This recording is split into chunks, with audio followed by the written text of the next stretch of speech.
I wasn't searching for trouble. I wasn't snooping. It was just past 2 a.m., and I couldn't sleep. Not with Ivy lying next to me, breathing like nothing was wrong. But something was wrong. I felt it in my chest. Heavy. Quiet. My fingers hovered over the bedside table, hesitating before I reached for my phone. I told myself I was only checking the time, but the pull in my gut didn't lie. Across the room, the digital clock glowed 2:13 in relentless red. I exhaled, sharp and rattling through my lungs, and sat up, careful not to disturb the tiny figure curled against Ivy's hip. Zane's slow. Even breath soothed a part of me, but the rest of me remained alert. I lay back down, head hovering an inch above the pillow, and closed my eyes, willing nothing to drift across my vision. Seconds later, my ears pricked at the soft buzz that shouldn't have been there. The light on Ivy's phone blinked, casting shadows across the wall like indecipherable warnings. I turned my head by reflex, trying to pretend I wasn't interested, until the preview text stabbed at me like a knife. My silky tiger, you are incredible. I miss you already. Thank you for the 2 unforgettable nights. The words burned into my eyes, searing a memory I couldn't unsee. I froze. My heartbeat thundered as pulses of heat washed over my skin. She was supposed to be in Dallas last weekend. A business conference, an industry gathering she'd attended every year since before Zane was born. That weekend, I stayed back, made roast chicken from scratch, and helped our son finish his science project on photosynthesis. 20 years, I whispered to myself in the bathroom mirror, gone in a flash of pixels. I slipped off the bed and padded across the carpet, careful not to wake Zane. My reflection in the bathroom mirror looked hollow, pale skin stretched thin over startled eyes. I reached for the phone with trembling fingers, reading and rereading the message, willing it to be a mistake, a prank from some cruel acquaintance. But deep down, I knew Ivy's texts weren't public. They were private. And this one had been sent at 1 in the morning, when the rest of the world slept. I scrolled through our conversation to see when her Dallas conference had ended. The last message I sent her said, "Safe travels home." It had gone unanswered. She hadn't replied until after midnight, but not with any reference to a flight delay or a delayed return. I stared at the screen, imagining her in some anonymous hotel room, phone pressed to her ear as she whispered sweet nothings to someone else. My throat tightened, and I swallowed hard, tasting iron. I shut off the phone and held it against my chest, as if its cold weight might slow my racing pulse. I returned to the bedroom and watched Ivy's back rise and fall under the soft glow of the streetlight filtering through the curtains. She looked peaceful, naive, I thought bitterly. I wanted to wake her up, shake her by the shoulders, demand answers. But what answers did I really want? A confession? An apology? Tears that felt like betrayal? Instead, I sank onto the edge of the bed and buried my face in my hands. Every memory we shared flickered through my mind. Our college graduation, the first time we held Zane, quiet Sunday afternoons on the porch swing. All of it felt tainted now, like walking through a once familiar house that had been repainted in my absence. My fingers brushed against the wedding ring on the nightstand. I picked it up and turned it over, tracing the tiny etchings on its inside surface. Always, Ivy. The words mocked me. I pressed the ring to my lips, and by some reflex, I tried to taste her presence on its metal edge. Nothing remained. I slid the ring onto my finger, heavier than ever before, and stood, feeling the weight of it dragging at my conscience.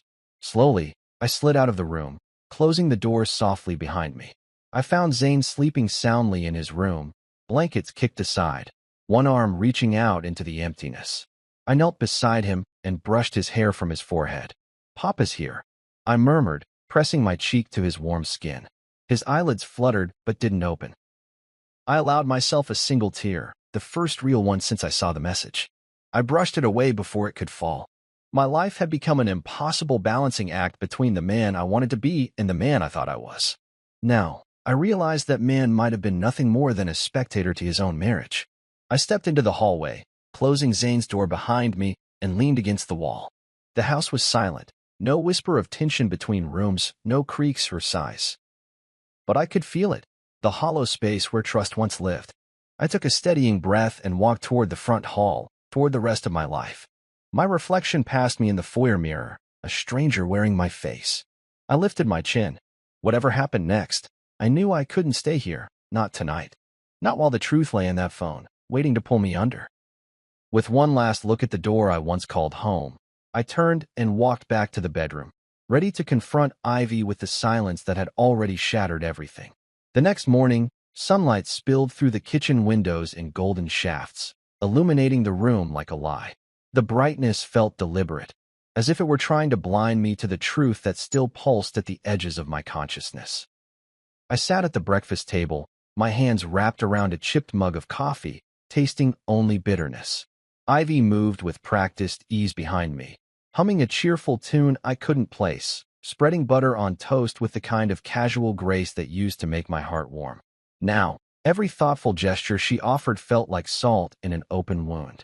She set 2 plates on the table, one for Zane, who was still asleep in his room, and then slid into the seat across from me. Her hair caught the light in delicate highlights, and her eyes sparkled as she smiled. It was the same smile I'd fallen in love with in college, the one that promised everything would be okay. Today, it looked hollow. "Good morning," she said, voice bright. I stared at my coffee, watching wisps of steam twist upward. My throat felt raw, and I forced the words out. "Morning." My voice sounded distant, as if another man spoke it.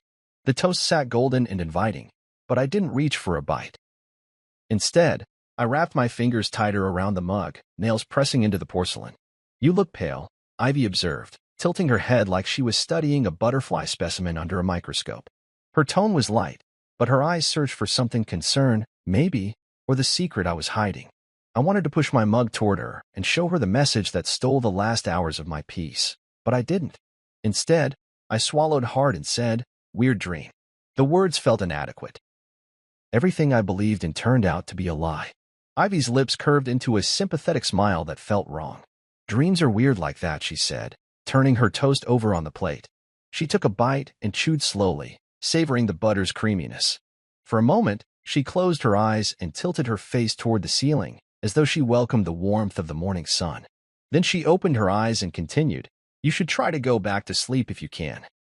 Her suggestion should have felt comforting. She always knew how to soothe me, turning my anxiety into laughter or a gentle stroke on the back. But this morning, her words were poison. Her lipstick-smudged kiss on my cheek felt like acid, burning a hollow place behind my eyes. I swallowed the lump in my throat and met her gaze. "I can't stop thinking about something," I admitted, voice barely above a whisper. She swallowed another bite and set her fork down. "We can talk about it later," she said, as though she knew exactly what I meant and planned to deflect me until I forgot. But I didn't forget. I never forgot.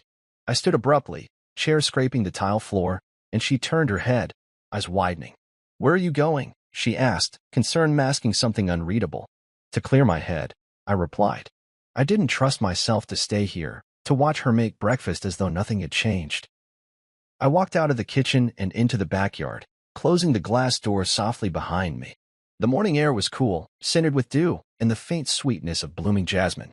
I inhaled deeply, trying to calm the storm inside me. I paced across the lawn, my shoes sinking slightly into the damp grass.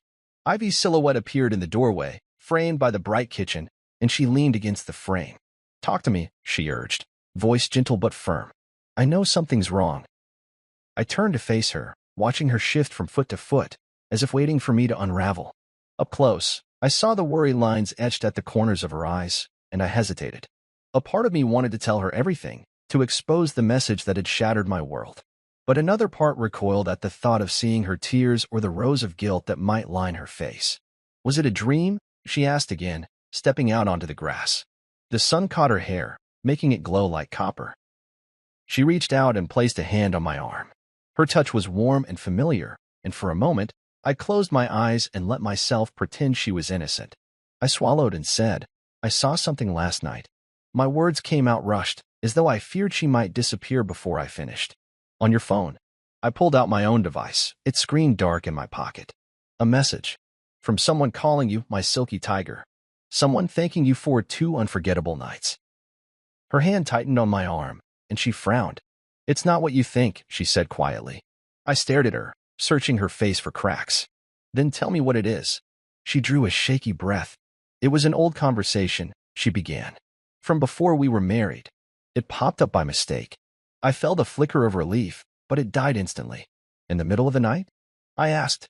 "When you were supposed to be flying home from Dallas?" Her eyes darted away. A shadow crossed her face, and her lips parted as though she was about to lie, or maybe she wanted to tell the truth but couldn't. I pulled my arm free and stepped backward, my mind racing. If she lied about one thing, what else was a lie?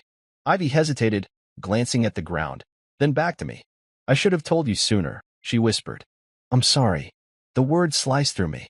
Sorry. It wasn't enough. Not after 20 years. Not when the foundation of trust had cracked wide open. I picked up my last piece of toast from the plate and threw it onto the lawn, where birds scattered at the unexpected intrusion. Ivy gasped, and I turned away, my chest tight with anger and grief. I need to think, I said, voice low and steady. I walked past her toward the driveway, every step feeling like it carried the weight of a life unraveling. She called after me, but I didn't stop. Not yet. Not until I could breathe without the sting of her smile burning behind my eyes. I drove away in silence, leaving the morning light and Ivy's hollow reassurance behind me, chasing the spaces between my own doubts until I could decide if they were worth holding on to, or if I needed to let everything burn away to feel something real again. I called my oldest friend, Theo, someone who'd been around since college, someone I trusted more than myself. The screen lit up with his name, Theo Carter, and my thumb hovered for a moment before I pressed call. His voice came through, still rough around the edges like gravel, even at midday. Marvin? What's up, man? I hesitated, chest nodding as I tried to find the words. Can we meet? I asked. Now. He didn't ask why. He just said, I'll be there in 20. I threw on a sweatshirt, grabbed my keys, and left the house without a sound. Zane was still asleep, and Ivy was gone off to some meeting, she'd said. I drove to our old neighborhood bar, the one on the corner of 5th and Elm with peeling neon and a door that always stuck. We'd spent countless nights there, trading dreams and regrets over cheap draft beers and hot wings that left our fingers slick. When I walked in, the booths were mostly empty. The afternoon light filtered through dusty windows, casting long, lazy bars across the floor. I found Theo in our favorite corner booth, nursing a whiskey on the rocks. He looked up, eyebrows rising behind dark-rimmed glasses. His hair was the same, unkempt but managed in a way only he could pull off. I slid into the seat opposite him, the leather vinyl cold beneath me. Before I could say anything, he offered the drink. You, he asked. I shook my head. Not yet. My eyes burned as I stared at the glass, resisting the urge to let the liquid numb me to my own life. I reached into my pocket, pulling out my phone. I showed him the screenshot. The message, the timestamp, the empty room Ivy had been hiding in. His expression flickered, first surprise, then something unreadable. He stared at the screen for a long beat too long. Jesus, he breathed. Then he blinked and set the glass down, leaning back against the booth's backrest.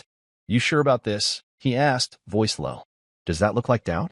I snapped and felt a flash of shame at my own harshness. He raised his hands in mock surrender. Okay, yeah, he said. I get it. But, he frowned, jaw working as if he were chewing something bitter. Let's not jump to conclusions. My gut twisted. Excuse me. I said, incredulous. You saw the message. You heard what happened. He held up his hands, urgency in his gesture. Marv, I'm not saying she's innocent. I'm saying there might be more to it. Screenshots don't tell the whole story. My blood pounded so loud I could barely hear him. I slammed my palm onto the table. More to it. I echoed, voice rising. What story could explain 2 unforgettable nights? Theo took a slow breath, as if choosing his words carefully. You know she's been under a lot of stress, he said quietly. Work's been brutal. We both know how hard you push her. I scoffed. Stress doesn't make you sleep with someone else. He ran a hand through his hair, turning away for a moment. When he looked back, his eyes were softer, but his tone stayed firm. Maybe it was a misunderstanding, he said. Maybe someone hacked her phone, or some old message resurfaced. I felt rage and grief fuse into a single, hot pulse. Or maybe you're covering for her, I said, low and dangerous. Theo's eyes widened, hurt flickering across his face.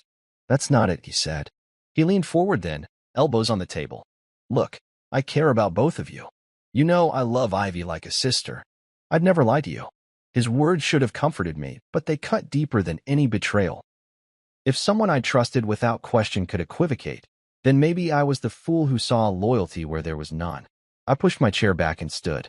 The booth scraped against the floor, and heads turned. I ignored them. Thanks, I said, voice thick. Thanks for nothing. I walked to the bar and ordered a water, ignoring the bartender's raised eyebrow.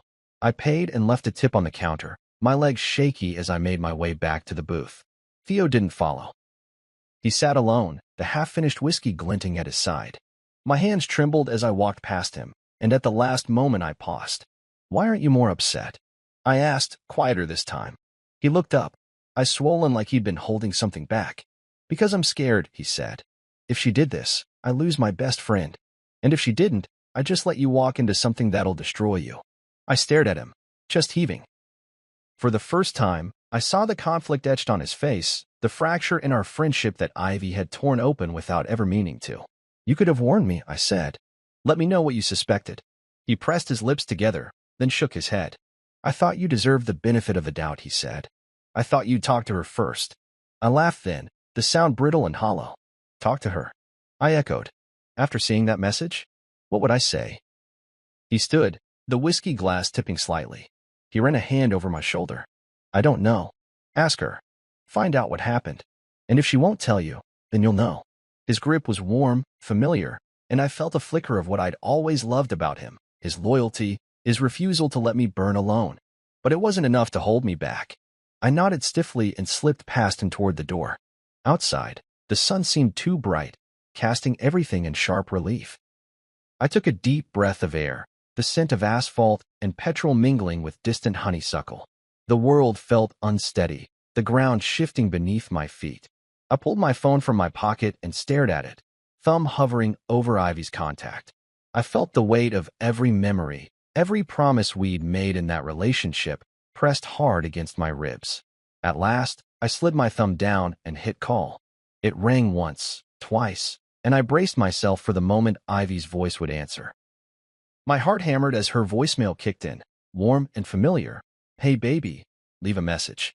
I clenched my fist, the phone's plastic biting into my skin. It's me, I whispered, voice cracking. I saw your message. We need to talk. Now. I hung up and stared at the phone as if it held the answers. My chest felt hollow, my mind a whirlwind of doubt and desperation. I realized then that the one person I thought I could trust, my oldest friend, might not be enough. And I wasn't sure who I was anymore, if the man in that bar was the same one who had believed in Ivy's devotion all these years. I pocketed the phone and started walking toward my car. The sun beat down, warm and unrelenting, as I steeled myself for the next confrontation. Because whether Ivy lied or something stranger lurked behind that message, I couldn't walk away until I had the truth, and I would carry every ounce of my trust or betrayal with me, wherever it led. That night, the house felt enormous and empty, like a cathedral abandoned mid-sermon. I moved through rooms in the dim light of the hallway lamp, gathering clothes and toiletries, my hands shaking as if I'd never held anything before. Every drawer I opened revealed another fragment of the life Ivy and I had built together, a pair of his and hers bathrobes folded neatly, her favorite perfume on the dresser, my cufflinks waiting for a day I wasn't sure I'd ever wear them again. I stuffed t-shirts into the duffel bag, rolled socks with mechanical precision, and wondered how I'd packed away my love so easily. I tried to make no sound, for Zane's sake, as much as my own. He was with his cousin until Sunday afternoon, Ivy had said. Just a girls' weekend, she'd texted, but only half the truth ever fit into her messages anymore. I recalled the way she kissed him goodbye that morning, the soft nuzzle of her cheek against his crown of curls. He'd waved, carefree, not noticing how her eyes flickered toward me, as though seeking permission to break his heart. I pressed my lips together, recalling the weight of that message I saw last night, and forced myself to breathe. I picked up the ring from the nightstand, the one she'd slipped on my finger when we first got engaged, a promise I'd held sacred. I opened the suitcase on the bed and placed it inside, its metal glinting like evidence. The bag seemed impossibly small for all I meant to leave behind. A home, a marriage, an identity I'd lost in a single moment of pixelated betrayal. I zipped the suitcase closed and carried it to the foyer, where my coat and shoes waited.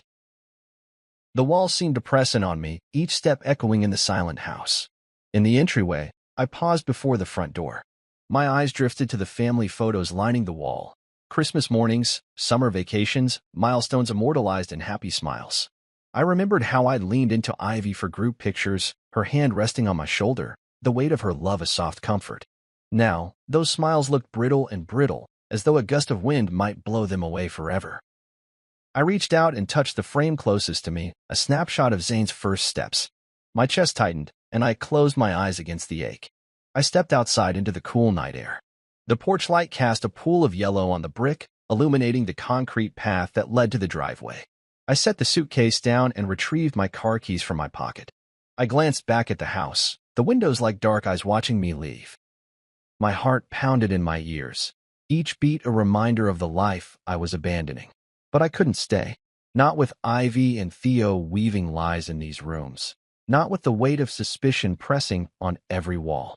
The car started with a soft growl, headlights slicing through the darkness as I pulled away. I felt both liberated and hollow, as though I'd traded one cage for another.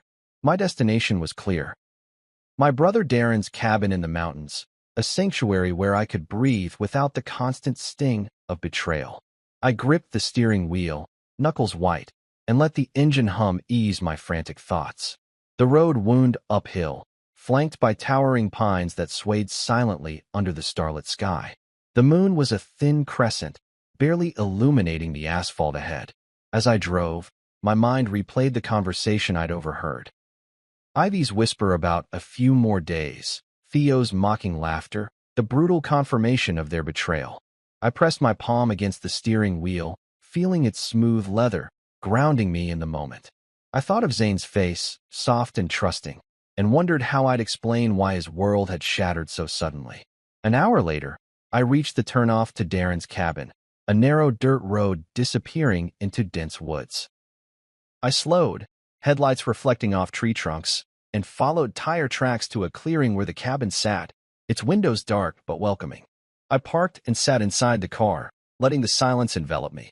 I closed my eyes and took a deep breath, the cabin's faint scent of pine and old logs drifting through the open window. For the first time since I saw the message, I felt the tension in my chest ease slightly. I grabbed the suitcase and marched to the front door, fumbling for the key Darren had given me weeks ago. The lock turned, and I pushed the door open. Warm light spilled out from within, casting long shadows across the wooden floor. The cabin was modest, a living room with a stone fireplace, a small kitchen, and a bedroom off to the side. It smelled of wood smoke and quiet understanding. Darren emerged from the bedroom in faded pajama pants and a t-shirt, blinking at me as though he'd seen a ghost. "Marv," he asked, voice thick with sleep. He took a step forward, concern knitting his brows. What the hell happened? I dropped the suitcase by the door and leaned against the frame, exhaustion and relief mingling in my limbs. "Ivy and Theo," I said, voice raw. "They've been sleeping together." Darren's eyes widened, and he set a protective hand on my shoulder. "Shit," he muttered. "Come here, man." He guided me to the couch, where I collapsed, shoulders slumping as though I could fold in on myself. Darren sat beside me, offering a bottle of water and a steady presence. I took a long drink and let the cool liquid soothe my throat. I glanced around the cabin, bare walls, a stack of firewood beside the fireplace, a single mug hanging on a hook by the stove. No reminders of a life built on betrayal. Only the promise of something new. "I'm sorry," Darren said. "For everything." I shook my head. "It's not your fault." I closed my eyes, leaning back against the cushions. "I need time. I need to figure out how to be a father and a man without her." He nodded and reached for the remote, clicking on the small television. The screen lit up with static before settling on the local news, weather forecast for the weekend in the mountains. Darren handed me the mug, filled with hot coffee. I cradled it between my hands, savoring the warmth. Outside, the wind whispered through the pines, the sound a lullaby of solitude and possibility. I took a steadying breath and let the cabin's quiet settle around me. For the first time since I discovered the message, I felt a flicker of peace, not the false comfort of a marriage built on lies, but an honest stillness born from a decision made in moonlight and betrayal. I sipped my coffee, watching the steam curl upward, and realized that tonight marked the end of an era. The house I once called home would stand silent without me, its secrets intact. But in this cabin, with only my brother's steady presence and the promise of a new dawn, I felt the first stirrings of something I thought I'd lost forever: hope. I stayed hidden behind the kitchen wall, heart pounding so loudly I thought Ivy and Theo might hear it through the drywall. Their voices drifted to me in pieces, laughter, hushed conspiracies, and Ivy's soft coo of satisfaction. I had half a mind to shout, "Get out of my house," but fear and disbelief held me in place, rooted like a tree in winter. I pressed my cheek to the cool plaster, listening. "Just a few more days," Ivy whispered, voice trembling with excitement. "He's too passive. He'll just leave." The words should have shattered me, but instead they spun inside me, forging cold resolve. I felt the air catch in my lungs when Theo replied, "Then it's you and me," and heard the press of lips against lips, soft and eager. Every muscle quivered as I clenched my fists, nails biting into my palms until I tasted blood. Memories of our life together, Sunday picnics in the park, bedtime stories for Zane, whispered plans for retirement, flashed through my mind like a slideshow on fast forward. Had I lived a lie? Had every laugh we shared, every promise we made, been nothing more than practice for this final betrayal? I forced myself to breathe, to think. I knew that if I stayed hidden, I might slip into some fearful stupor, never confronting them, never reclaiming any shred of my dignity. So I stepped forward, careful not to make a sound beyond the soft thud of my shoe on the tile. They froze mid-embrace as I emerged into the half-light, the overhead bulbs casting long shadows on the floor. Ivy's hair fell over her shoulder, amber strands catching the glow, and Theo's shirt was rumpled from contact. The air turned jagged between us, thick with words unspoken and accusations waiting to be unleashed. I held up Ivy's phone in one trembling hand, the screen illuminated by her own message, "My silky tiger," a line I had never thought I'd read outside a lover's confession. The sight of it in my hand felt like triumph and defeat all at once. "Don't stop on my account," I said, voice flat, nails pressing into the phone until I felt the plastic bit into my skin. The ring I still wore glinted at my other hand, a symbol of what she'd destroyed. Ivy's face drained of color, her eyes widening as she swallowed, mouth opening and closing like a fish out of water. Theo took a half step back, stumbling over his words. The shock on his face was palpable, but it quickly shifted to fury. Fear of my reaction, fear of the irreversible shift in our relationships. "It's not," he began, but his voice trailed off under the weight of my stare. I felt my chest tighten, rage coiled inside me, ready to strike. But I dragged in a breath and held it, letting the silence stretch between us. It was the loudest thing I had ever experienced, the hum of the refrigerator, the distant tick of the wall clock, the faint hum of traffic outside. All of it paled next to the thunder in my ears. Ivy stumbled forward, reaching for my hand. Her fingers brushed mine, and I flinched, as though her touch burned. "Marvin," she whispered, voice breaking. "I can explain." I let her gesture hang in the air, unanswered, and she faltered, shoulders sagging in despair. Theo stepped forward then, voice low and urgent. "Marv, wait." But I held up a hand and cut him off. I realized, in that moment, how little I cared about his reasons, about Ivy's apologies. What they had done was not a mistake to fix. It was a choice they had made. I set down the phone on the counter, its screen still glowing with the cruel proof of her betrayal. Slowly, methodically, I removed my wedding ring and dropped it beside her device. The metallic click as it hit the countertop sounded like a verdict. Ivy's eyes darted to the ring, then to me, filling with tears so bright they seemed to glow. Theo swallowed hard, gaze flicking between us, as if witnessing some final judgment.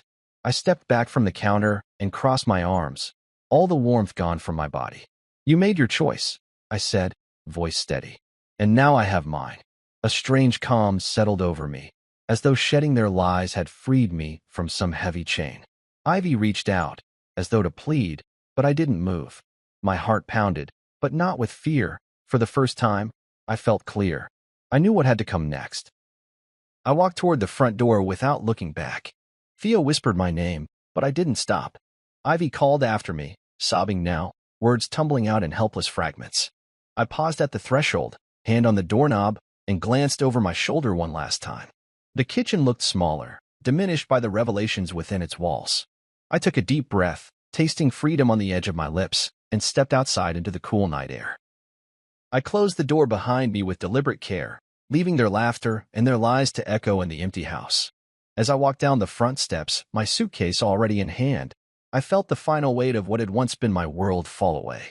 The night sky stretched overhead, vast and indifferent, but in its dark sweep I found unexpected clarity. They would live with the choice they made. I would live with mine. And beyond this point, I would no longer be defined by their betrayal, but by the man I dared to become on the other side of it. I didn't stay to hear excuses. I didn't want fake apologies or half-truths. My hand shook as I walked out the door, suitcase dragging behind me against the hardwood floor with a harsh, grinding scrape that sounded like my own life fracturing. I paused at the threshold, glancing back at the empty rooms. The living room where Ivy and I once danced in the glow of the Christmas tree, the kitchen where we'd planned Sunday brunches, the hallway closet I'd built to store our coats. Every corner whispered her betrayal. I tightened my grip on the suitcase handle and stepped outside into the cool evening air.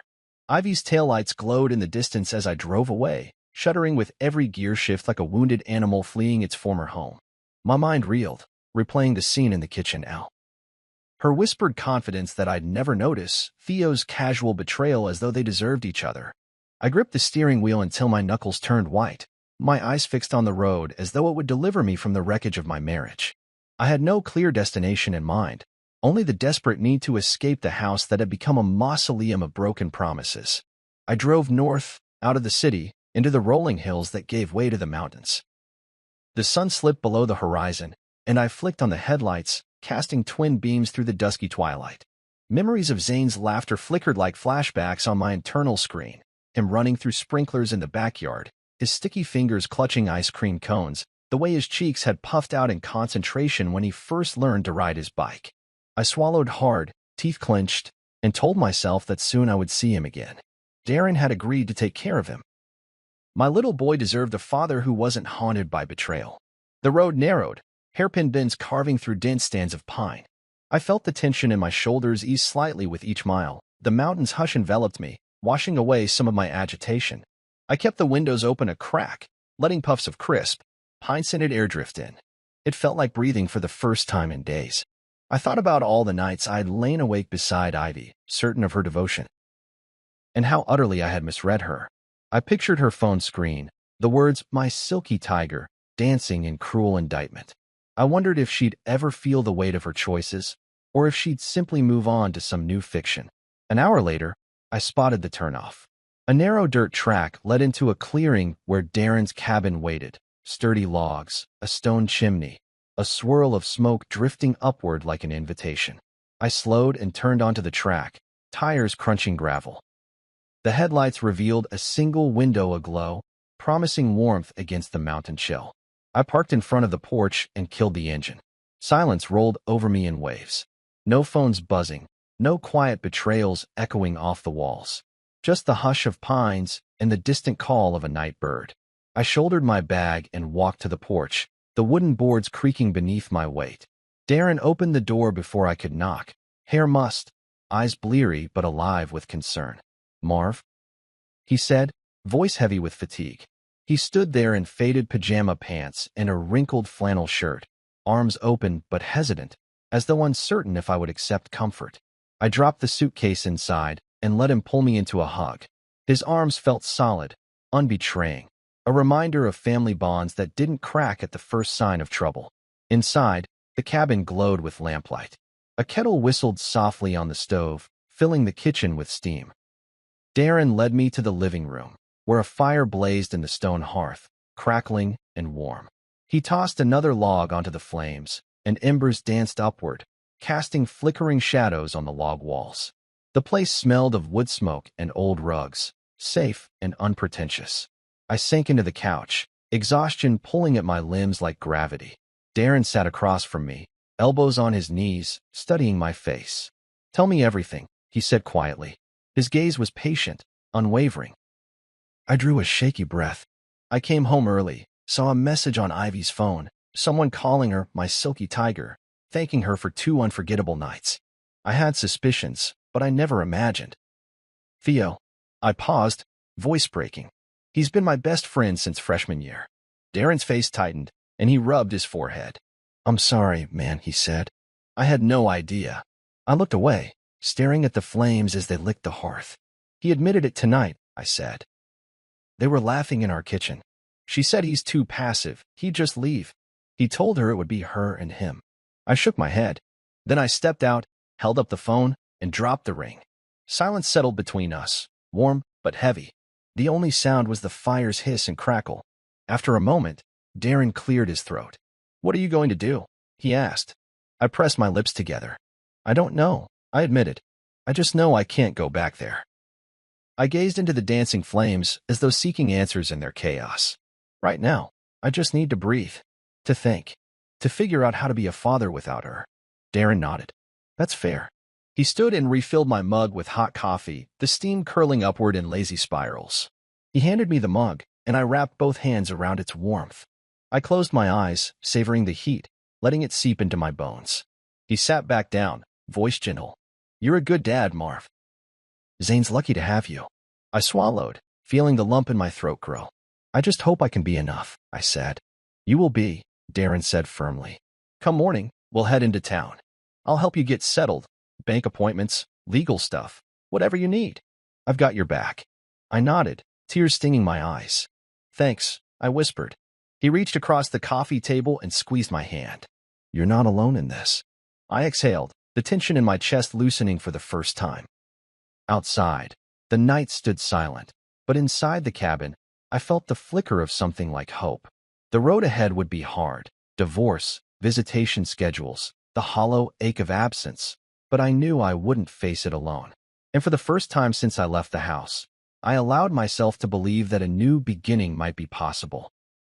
The next morning, I lingered over a cup of coffee on Darren's porch, the steam rising in lazy spirals as the mountain air carried the scent of pine and damp earth.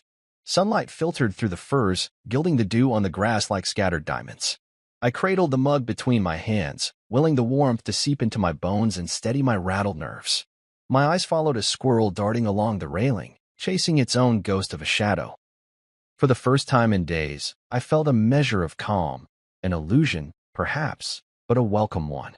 Inside, Darren had already started the day's ritual, stacking firewood for later, unpacking a small toolbox, and clearing space on the kitchen table. When he saw me watching, he tossed a log into the pile and came over to join me. "You hungry?" he asked. "I've got eggs and bacon." I nodded. "Thanks." My stomach churned at the thought of breakfast, but yearning for normalcy outweighed my nerves. We moved inside, and the cabin's cozy warmth embraced us. I sank onto a stool at the table as Darren whisked eggs in a bowl, and the rhythmic motion soothed my frayed edges.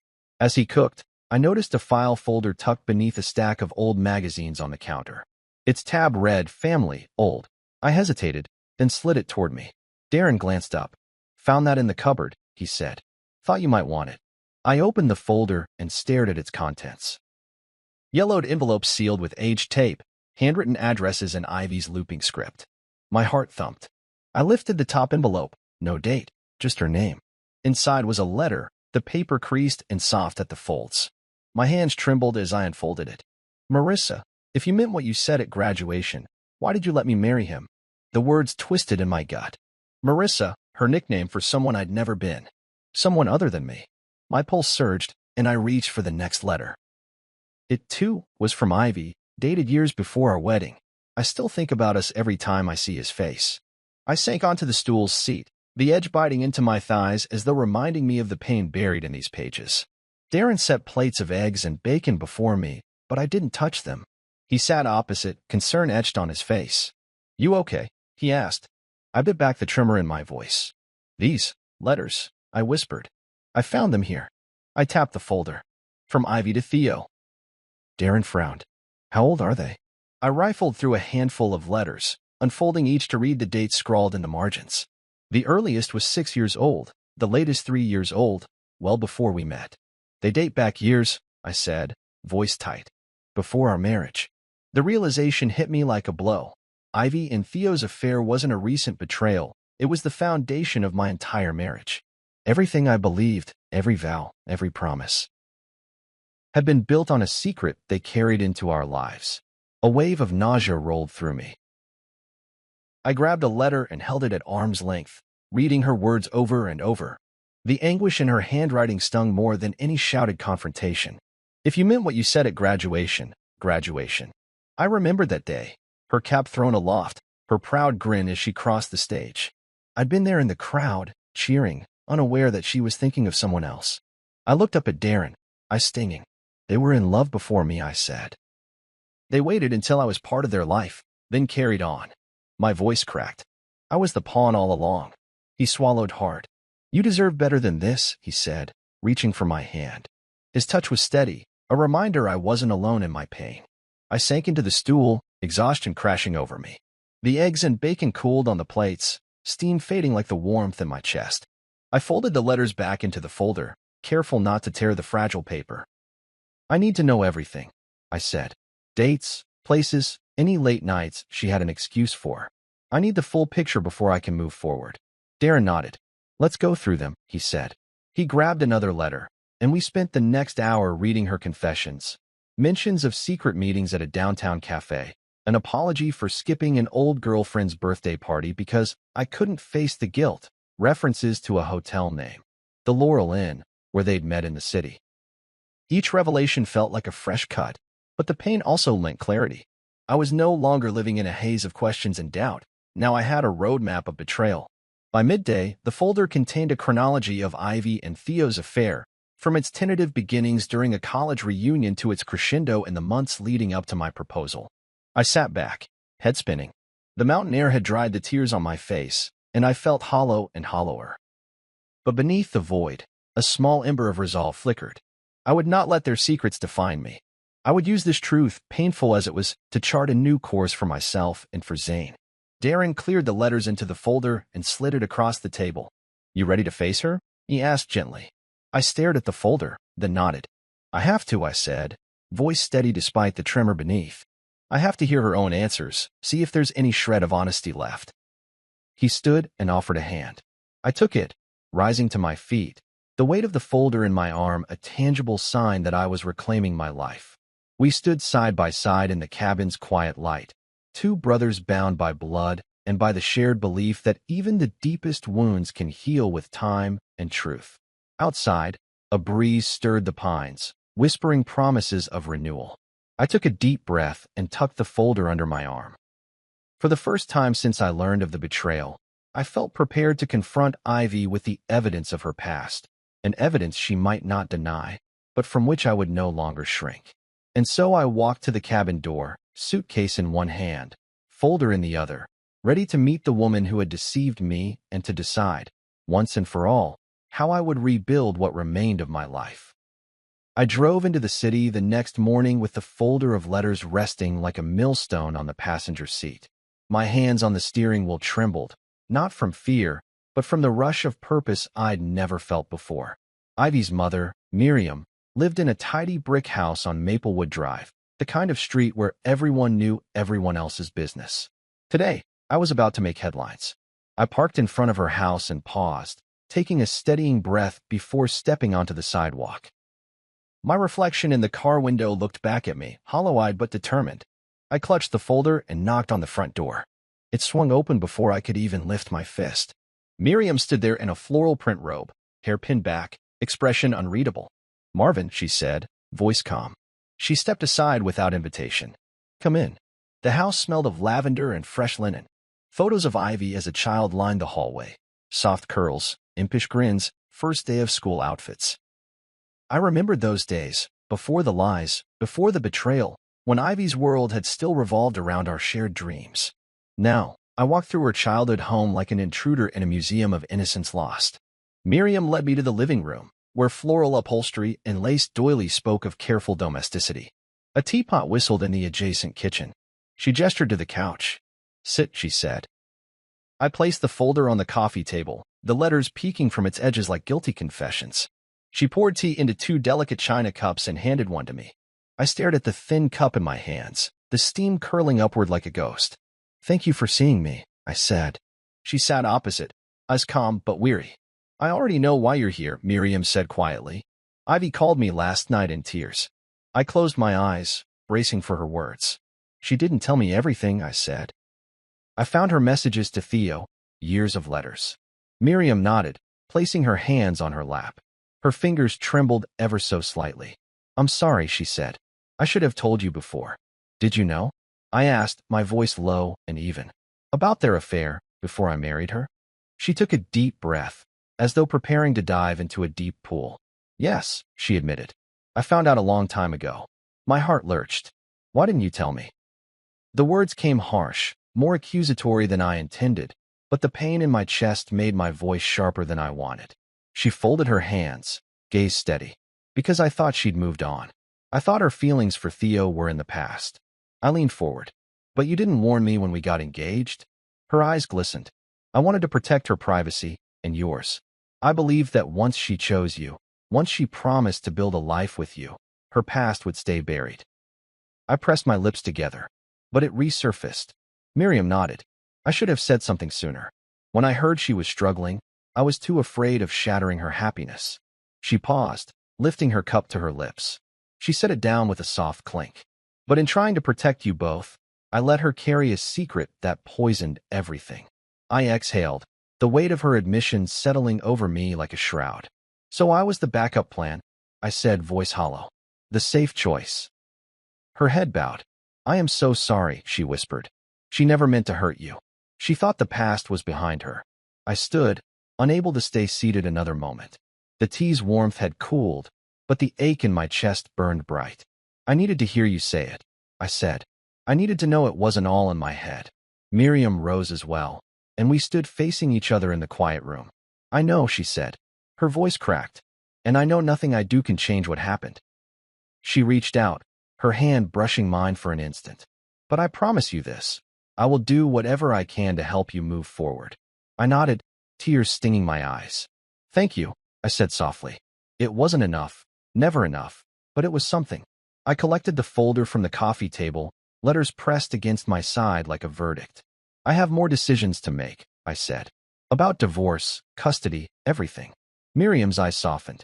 Take your time, she said. I'll support whatever you choose. I turned toward the door. In the hallway, the photos of Ivy as a child seemed to watch me with forgiving smiles.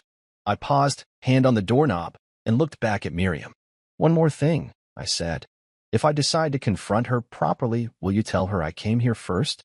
She nodded. I will. I left her house with the folder under my arm and a strange lightness in my chest.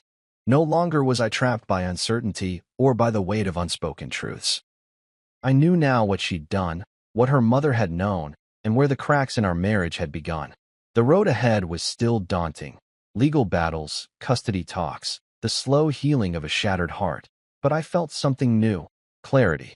I climbed into my car and drove away from Maplewood Drive, the city skyline receding in my rearview mirror. The morning sun glinted off the windshield, promising a day untainted by secrets. I sipped the last of my cold tea and tucked the tie into the console. My phone buzzed with messages from Darren. I ignored them for now, letting the hum of the engine and the promise of truth guide me forward. For the first time since the betrayal, I felt the stirrings of peace. Not because the pain had vanished, but because I could see the path ahead. And I knew that whatever came next, I would face it with open eyes and an honest heart. The courtroom felt colder than any winter morning I'd ever known. I sat beside Ivy at the defense table, the polished wood gleaming under harsh overhead lights, my hands folded in my lap like a man preparing for a funeral.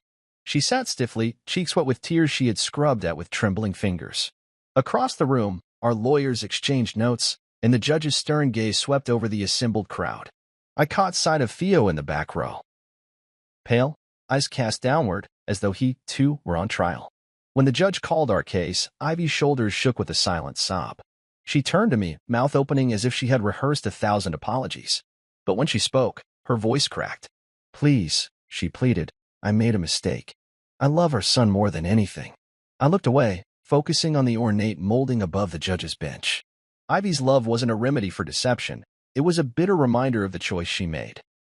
The judge reviewed our agreement and divided our assets with clinical precision, our home, the savings account, the retirement fund. Everything once shared was now severed, parceled into neat piles on either side of the ledger. When I realized the house would go to her, I felt a flicker of relief. No more ghosts in every corner, no more echoes of laughter that had curdled into lies. Then came the hardest part, custody. The judge looked at me over his glasses. Mr. Harding, your request for primary custody of Zane is noted. Mrs. Harding, you're granted liberal visitation rights. Liberal, a word that felt both generous and ambiguous, as though they'd thrown me a lifeline but left me to swim the current alone. I swallowed and nodded. Ivy's lip trembled, and I saw the woman I once knew dissolving into someone unrecognizable. She mouthed, I'm sorry, and I closed my eyes against the familiar sting. Our son deserved better than this spectacle, deserved to see his parents hurting without adding to his own confusion. When it was over, Ivy tried to step toward me, arms outstretched. I rose, too, but instead of meeting her halfway, I lifted my chin and walked past her toward the exit. Zane was waiting in the hallway with his counselor, clutching a small plush bear for comfort. He saw me first, eyes wide and uncertain. I knelt and opened my arms, and he ran into me without hesitation. His weight pressed against me, a tether to the only good thing left in my life. I didn't gloat over Ivy's losses, didn't recite her betrayal like a litany meant to wound. I held Zane, rocking him gently until his sobs subsided, wiping his tears with the cuff of my shirt. He looked up at me, eyes red but resolute. "Papa," he whispered. I brushed his hair from his forehead and smiled, voice soft. "It's over, buddy. We're going home." He nodded and slipped his small hand into mine. I led him outside, past the courthouse steps and into the bright afternoon. The sun felt merciless, no shadows to hide in, but I raised my face to it, savoring its warmth. Ivy watched us from the doorway, tears shining on her cheeks, but I didn't look back. In the car, Zane chattered about a surprise he'd planned for me, brandishing the plush bear as evidence. His innocent excitement pried my jaw open, releasing a laugh I hadn't heard in weeks. I realized then that despite everything I'd lost, I hadn't lost him. That night, as I tucked Zane into bed in the spare room at Darren's cabin, I kissed his forehead and whispered, "We start fresh tomorrow." His eyelids fluttered shut, and he drifted to sleep, clutching his bear. I turned off the light and sat in the dark hallway, listening to the steady rhythm of his breathing. The silence was no longer hollow, it was full of promise. Yes, I'd been betrayed. Yes, I lost a wife and a friend. But I still had my son, and that was enough to build a life worth saving. One evening, driving alone on a back road that cut through fields of goldenrod and wild grasses, I felt the weight of everything I'd left behind settle in my chest. The sun dipped low, and I realized I'd forgotten to fill the tank again. I turned off the main highway onto a narrow access road marked only by an aging sign that read Haven Gas and Mart. The station sat under a flickering light, its pumps silent like sentinels in the gathering dusk. I pulled up to pump 3, cut the engine, and stepped out into the humid air. The station's small shop glowed in the half-light, and I could see a figure behind the counter. Inside, the man working the late shift looked to be in his 50s, with a lined face that suggested hard years and kind eyes that suggested refracted hope. He wore a greasy baseball cap and a plain polo shirt with the station name embroidered above the pocket. I carried my duffel bag from the cabin in one hand and held the gas nozzle in the other, then walked through the door, the bell jingling overhead like a small, welcoming chime. He looked up and nodded. "Evenin'," he said, voice warm, as though he'd been expecting me. "Need me to pump your tank?" he asked. I handed him my keys. "Yes, please," I replied, surprised at how natural it felt. He set the bag on the counter and began filling the vehicle. I wandered the shop, scanning dusty shelves lined with canned goods, chips, and energy drinks. My reflection in the glass cooler door looked unfamiliar, hollowed by loss but steadied by distance. I exhaled and leaned against the countertop by the register, watching the man work. When he finished, he clicked the nozzle back into place and walked over. 3538, he said, tapping the pump's display. I dug into my pocketbook and paid, then he handed back my card with a nod. "You heading far tonight?" he asked as he slid the receipt across. "Just heading back to the cabin," I said, voice soft. "Needed to get away for a bit." He studied me for a moment. "Sometimes life burns down everything so you can finally feel the sun," he said. His words, gentle and strange, struck me like a revelation. I paused, meeting his gaze, and felt a flicker of understanding. That man behind the counter, with his ears etched in the corners of his eyes, saw something in me I'd almost forgotten, the promise of renewal. I nodded slowly. "Yeah," I said. "Maybe that's exactly what's happening." I picked up the duffel bag and slung it over my shoulder. Outside, the sky glowed with the last embers of sunset, painting the fields in lavender and rose. I started toward my car and felt the first real quiet settle in my chest since the betrayal. Before I climbed in, I turned back. "Thank you," I said to the man at the counter. He waved a hand, brushing at a spot on his cap. "Just pay it forward," he replied, offering a small smile. I slid into the driver's seat, closed the door, and settled in. The air smelled of gasoline and evening blooms, the world poised between night and promise. I started the engine, headlights illuminating the gravel road ahead. As I drove away, I thought of the man's words, trusting that even when everything falls apart, the dawn follows. And in that belief, I found my final answer, not in what I had lost, but in what I still had: a son's love, a brother's support, and the courage to keep moving forward.